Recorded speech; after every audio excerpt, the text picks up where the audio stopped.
கரும்பு தின்ன கூலி கேட்பதைப் போல் சினிமாவில் நடித்து வங்கி கணக்கை நிரப்பிக் கொண்டிருந்தபடியால் படப்பிடிப்பு ரத்து என்பதை இவள் சட்டை செய்ததாக தெரியவில்லை.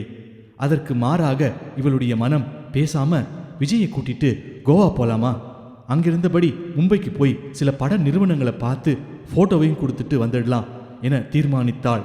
அவளுடைய அறையின் கதவு தட்டப்பட்டது. யாருன்னு பாரு சித்ரா என்றாள். இவள் விஜயுடைய பாடல் படப்பிடிப்புக்கு வந்தபோது எடுத்த போட்டோஷூட் போட்டோக்களை எடுத்த புகைப்பட நிபுணரின் உதவியாளர் வந்திருந்தார். அவள், சார் போட்டோக்களை கொடுக்க சொன்னாங்க, இந்தாங்க பென்டிரைவ் இதுலேயும் இருக்கு, நீங்க வேணுங்கிற போது எடுத்து பயன்படுத்திக்கலாம் என்று கொடுத்துவிட்டு சென்றான். இவள் ஆர்வமாக போட்டோக்களை பார்த்தாள். அதில் இவள் செக்ஸியாக கால் தொடை முழுவதும் நன்றாக தெரிவதை போன்ற பல செக்ஸியான படங்கள் இருந்தன. சித்ராவிடம் அந்த பிஆர்ஓக்கு ஃபோன் பண்ணு, நான் இங்கே இருக்கிறதா சொல்லு, அவரை இங்கே வர சொல்லி நான் எடுத்திருக்கிற ஸ்டில்களை பத்திரிகையில் இடம்பெற செய்யணும்னு சொல்லு என்றாள்.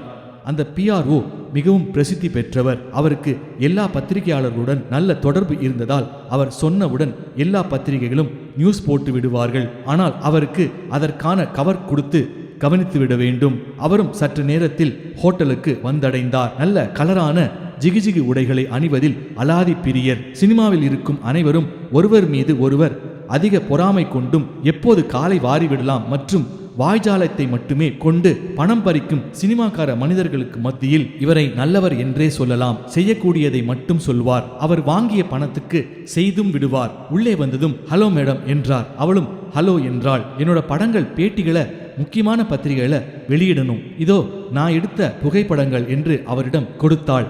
அப்புறம் அந்த பிரபலமான வார இதழில் என் புகைப்படம் வரணும் என்றதும், வர வச்சிடலாம் மேடம், அதெல்லாம் ஒரு விஷயமா, நெட் மேகசின்லையும் வர வச்சிடுறேன் என்றார். எவ்வளோ ஆகும் என்றதற்கு ஒரு 1.5 என்றார். அவ்வளவுதானே என்று காசோலையை எழுதி அவரிடம் கொடுத்தாள். அவரும் அதை வாங்கி கொண்டு அவளிடமிருந்து விடை பெற்றார். அவர் சென்றதும் உஷாராக போட்டோவெல்லாம் தூக்கி உள்ள வையே என்று சித்ராவிடம் கூறி அவளுடைய பைக்குள் போட்டோக்களை திணிக்கச் சொன்னாள். சித்ரா அறியாதவளாக ஏன் பாப்பா என்றதும் அவளை கடிந்து கொண்டு, நான் சொல்றத மட்டும் செய்ய, அதை விட்டுட்டு ஏன் எதுக்குன்னு கேட்டுட்டு இருப்ப, இன்னும் கொஞ்ச நேரத்தில் விஜய் வந்தான்னா இப்படி நான் இருக்கிற போட்டோக்களை பார்த்தான்னா தையா தக்கான்னு குதிக்க ஆரம்பிச்சிருவான் என்றாள். அதற்கு அவள், இப்போ மறைக்கலாம் பாப்பா, ஆனா பத்திரிகையில வந்ததும் பார்க்காமலா போவாரு, அப்ப என்ன பண்ணுவ என்று கேட்டதும், சித்ரா உன் அதிக பிரசங்கித்தனத்தை நிறுத்திரியா, அதை அப்ப நான் பார்த்து அவனை சமாளிச்சுக்கிறேன் என்றாள். சாயங்காலமாக விஜய் ஹோட்டலுக்கு வந்தான். அவன் அறைக்குள் வந்ததும் சித்ரா கதவை திறந்து விட்டாள்.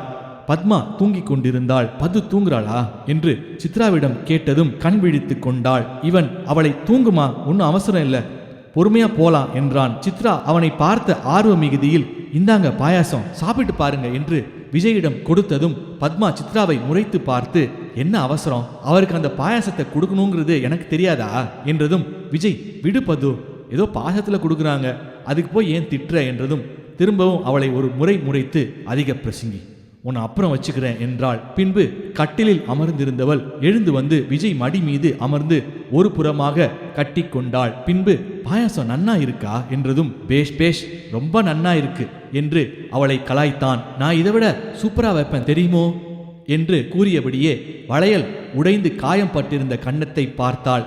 அக்காயத்தில் கை வைத்ததும் ஆ என்று கூச்சலிட்டான்.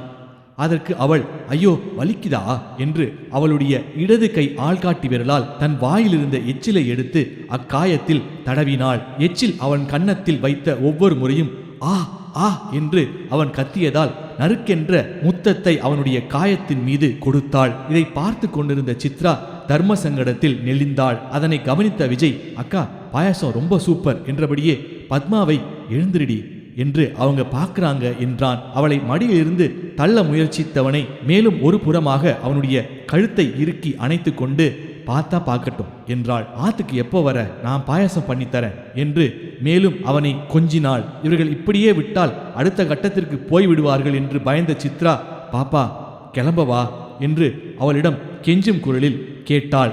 ஓ நேரமாச்சில்ல, உன் பொண்ணு வேற ஸ்கூல்ல இருந்து வந்திருப்பா, நீ கிளம்பு கிளம்பு என்றாள். அவனை கட்டி கொண்டிருந்த பத்மாவிடம் விஜய், பது அவ பொண்ணு பிறந்த நாளைக்கு என்ன கொடுத்த என்று பத்மாவிடம் கேட்டதற்கு அவளுடைய இடக்கண்ணை அடித்து எல்லாம் கொடுத்தாச்சு என்றாள். அவ வரேன் பாப்பா என்று இவனிடமும் வரேனா என்று தப்பித்தோம் பிழைத்தோம் என்று சித்ரா வெளியேறினாள். சித்ரா வெளியில் சென்றதும் பத்மா இன்னும் அதிகமாக அவனை நெருங்கி அணைத்து கொண்டு அவனுடைய காதருகே நாம கோவா போலாமா என்று கேட்டாள். அதற்கு அவன் நாளைக்கு ஷூட்டிங் இருக்குல்ல என்று கேட்டதற்கு அவனின் கன்னத்தில் முத்தம் கொடுத்து கேன்சல் என்றாள். எனக்கு வரதை பற்றி ஒன்றும் இல்லை, ஆனால் எனக்கு தெரிஞ்ச இயக்குனர் லாரன்ஸ் நாளை மறுநாள் ஏதோ கம்போஸ் பண்ணணும்னு சொல்லியிருந்தார், அதான் என்று இழுத்தான்.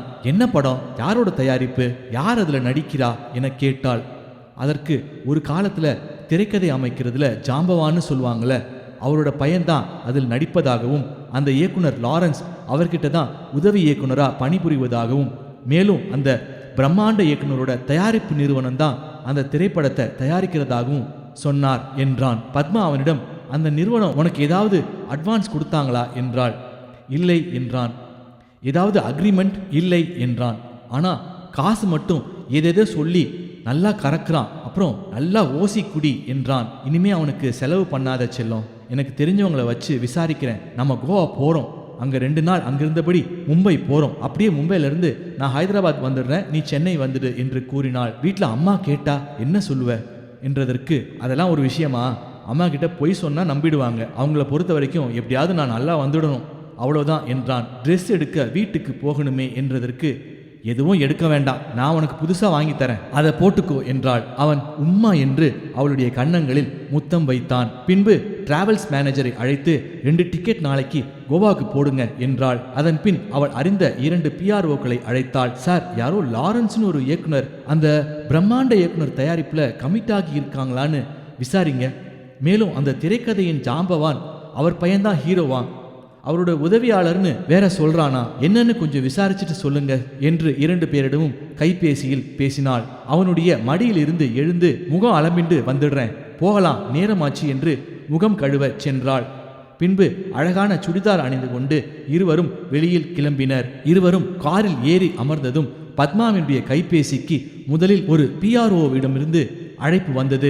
அவள் சொல்லுங்க சார் என்றாள். மேடம், பிரம்மாண்ட இயக்குனர் அவங்க இன்னும் சில வருடங்களுக்கு எந்த படத்தையும் தயாரிக்கிறதா இல்லையா, மேலும் அந்த ஜாம்பவான் இயக்குனர்கிட்டயே நேரடியா விசாரிச்சிட்டேன், அந்த லாரன்ஸ் ஏதோ 10 நாள் வேலை பார்த்தானா, அப்புறம் ஓடிட்டான் என்றார். நான் அவரிடம் உங்க பையன் வேற அவரோட பேனர்ல நடிக்க போறதா சொல்லி இருக்கான் என்றதும், ராஸ்கல் இப்போ திருட்டுத்தனமான வேலையெல்லாம் வேற செய்ய ஆரம்பிச்சிட்டானா என்றார். போனை வைத்ததும் பத்மா விஜயிடம் அவன் ஒரு ஃப்ராடு, இனிமே அவனுக்கு ரெஸ்பாண்ட் பண்ணாத என்று அறிவுறுத்தினாள். கார் குளோபஸை சென்றடைந்ததும் மற்றொரு PRO அழைத்து முன்னர் தெரிவித்த அதே தகவலை தெரிவித்தார்.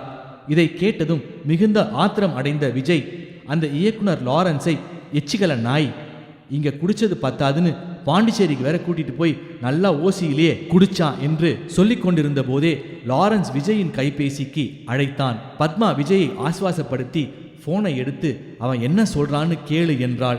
போனை எடுத்ததும் லாரன்ஸ் விஜயிடம், என்ன விஜய் போனையே காணோம், என்ன ரொம்ப பிஸியா என்றான்.